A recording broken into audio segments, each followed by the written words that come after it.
organs like the rumen develop within the first 4 to 8 weeks. That is the time when the rumen of a calf, of an animal, develops. Now, during that particular time, you should do the best you can to ensure the rumen develops optimally. Because now again, the engine of a cow, the engine of a beef cow, or the engine of a dairy cow is the rumen. If poorly developed at the time it's designed to develop, the damage caused cannot be rectified in later years.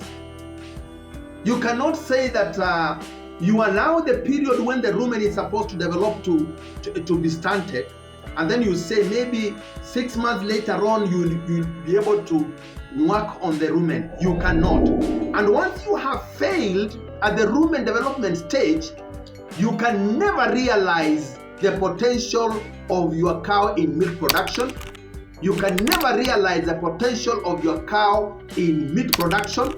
You can never realize the potential of a cow in effective raw material stroke feeds utilization. And you can never realize the potential of your cow in growing very fast to make you reap more money on time. Rumen is the factory of a dairy or a beef cow or even a calf.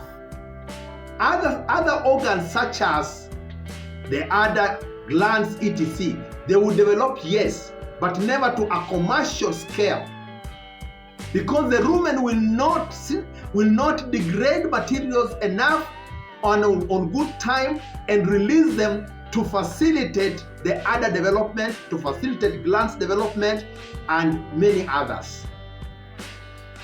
Such a calf would never get to be the milk, the meat, the growth factory that is promised in her genetics. So genetics were right, but because of poor rumen development, that never got to be optimized.